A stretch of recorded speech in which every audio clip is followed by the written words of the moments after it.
Mr. Chairman, thank you, and to the ranking member, thank you for holding this hearing, and for our witnesses being here today, too. Thanks for taking time. I think we have a hearing on this subject every month, and if I was chairman, it'd be every week. So anyway, I'm not complaining is what I'm trying to say, because you can tell we're well represented from tourist states here, from Hawaii to Florida, Nevada, South Carolina, Missouri. Tourism plays a huge part, and you can imagine in the state of Nevada, where for 20 consecutive years, we've been the #1 meeting and convention destination in North America. This year, Las Vegas projects over 40 million visitors, and tourism supports 1 and 2 local jobs. So it's what we're doing here today, and what we're talking about is important, and I want to thank, again, the chairman and ranking member for holding this particular hearing.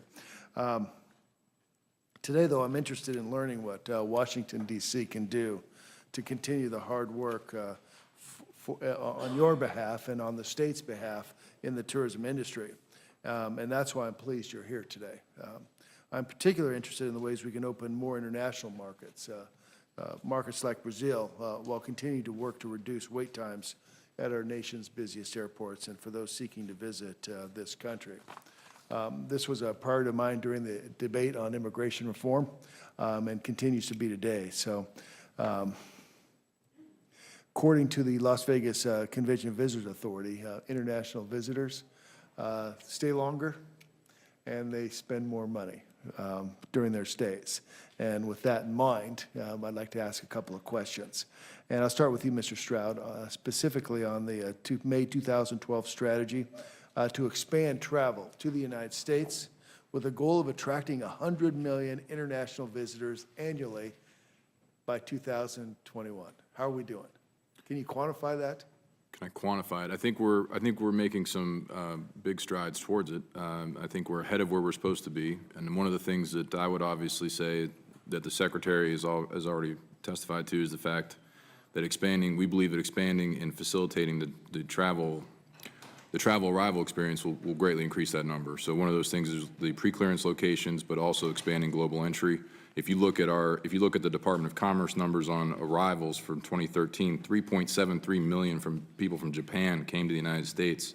If you just took 1% of that and enrolled that in global entry, and you use the number of about 300 passengers on a 777, which is the most common airframe flown, you would see it takes about 124 airplanes off of the basically off the CBP lines and puts them into a global entry program, which we could even use overseas. If we had a pre-clearance location, we have global entry located overseas. So that's why I think we are working towards that together. The Secretary's driven towards that goal, and I think we're in the process of doing that. And I would defer to my colleague from CBP to answer some of that as well. If you would, please. So it's looking at the different, the passenger arrivals experience. So it's getting rid of paperwork. It's getting rid of forms for them to fill out. It's building automated self-service kiosks that not only gives them a better experience, but helps us then be more efficient and more secure in what we do. So seeing things like global entry for that frequent low-risk traveler, keeping a program like that. And we see, we're getting 60 to 70,000 applications a month for that program. And it's been steady at that for the last, year and a half. Tremendous uptick in that program.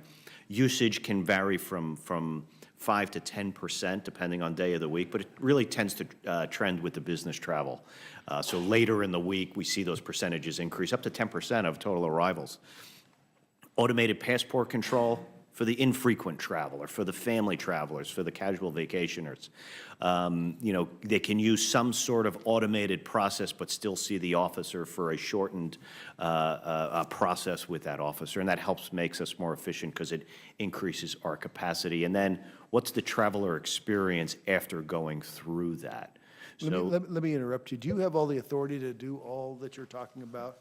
Or do you need more from us in order for you to streamline the process like you're talking about? Authority-wise, yes, we have the authorities to do that. And we have very good relationships with the stakeholders that help design, build, and deploy these kinds of activities and really support us in that. Let me ask a quick question because I'm running out of time.